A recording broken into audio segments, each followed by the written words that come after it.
एक बच्चा आया और उसको लग रही होती है भूख। तो उन्होंने देखा कि एक पेड़ है, पेड़ पे अमरूद लगे हुए हैं। बच्चे को भूख लगी, अमरूद खाना चाहता था वो। तो अब ऊपर कैसे पहुंचे? हाँ। तो थोड़ा सा घूमा, देखा कि ना वहाँ शिवलिंग पड़ी हुई है बड़ी सी। हाँ। तो उसने शिवलिंग के ऊपर पांव रखा और ऐसे ऊपर चढ़ चढ़ के एकदम कोशिश करने लगा अमरूद तोड़ने की। अब अमरूद पे हाथ तो पहुंच गया, टूट नहीं पाया। खींचते खींचते उसके यहाँ से पसीना टपका शिवलिंग पे।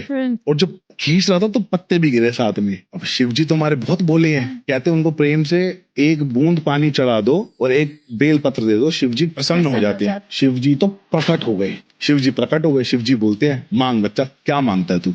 तो कहता है मुझे तो भूख लग रही है, मुझे तो अमरूद चाहिए प्रभु। शिव जी, नहीं होगा तथास्तु, ये ले अमरूद। बोलते और कुछ मांग ले। वो तो बच्चा होता है। तो बच्चा कहता है कि ना मुझको मेरे मामा चाहिए, बहुत टाइम से मामा नहीं आए मेरे, वो शहर गए हुए हैं। उन्होंने बोला था वो आएंगे, मेरे लिए खूब सारे खिलौने लेके आएंगे, खूब सारे कपड़े लेके आएंगे, मेरे लिए खूब सारा मिठाइयां लेके आएंगे, अब मेरे मामा को भेज दो। शिव जी ने ठीक है तथास्तु। अब ये बच्चा घर गया, अपनी माँ को बताया, शिव जी ने मुझे आशीर्वाद दिया, मैंने शिव जी से बोला कि मुझे ना मेरे मामा चाहिए, तो मामा आने वाले हैं। अब इसकी माँ रोने लगती, ये बात सुन के अपने मन में सोचती है कि मामा तो मर गया इसका। इतने में बाहर आवाज आती है, भांजे। बच्चा बाहर भगा जाता है, देखता मामा खड़ा है। माँ आती है बाहर, ये मेरा भाई कहाँ से आ गया? वो समझ जाती है कौन है, तो चरणों में पड़ जाती है और कहती है, प्रभु आप मेरे भाई का रूप लेके आए हो? तो शिव जी बोलते हैं, हाँ, क्योंकि मुझे नहीं पता था कि तेरा भाई जा चुका है, पर आशीर्वाद तो दी है, वो तो करना जरूरी है, तब से मैं तुम्हारा भाई और इसका मामा। फिर शिवजी ने उसको खूब सारे खिलौने, कपड़े, मिठाइयां दी। फिर उस बच्चे को बोला कि अब मैं जाता हूँ, काम करूंगा तो ही तो मैं वापस लेके आ पाऊंगा खिलौने।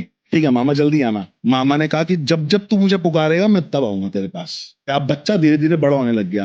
धीरे धीरे बड़ा हुआ, उसकी माँ ने उसको बता दिया तेरा मामा मर चुका है, जो तेरे पास आया था वो स्वयं शिव आए थे। शिव जी आए थे मेरे लिए, तो वो शिव जी का भक्त हो गया, शिव जी को मानने लग गया बहुत ज्यादा। अब हम चलते हैं थोड़ा सा आगे, हम वहां चलते हैं जहां पे माता सती ने अपने आप को सती कर लिया था।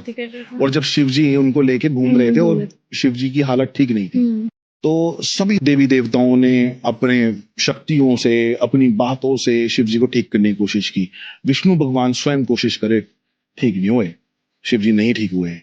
विष्णु भगवान ने बोला नारद मुनि जी को कि जाओ इनके भांजे को लेके आओ, वो पुकारेगा तो ही आएंगे। नारद मुनि जी गए उनके पास, उसको बोला कि चल तेरे मामा को ठीक करना है, जल्दी चल। तो लेके जाते हैं उनके पास, शिव जी के पास। तो बोलते आवाज मार आवाज। वो जैसी आवाज मारते हैं, मामा, शिव जी अपने स्वरूप में आ जाते हैं। बाप रे, वैसे हो रहा है। तो इतने भोले हैं हमारे शिव बोले जी, तो है, इतने बोले भोले तो हैं, है। इतने प्यारे हैं हमारे शिव जी।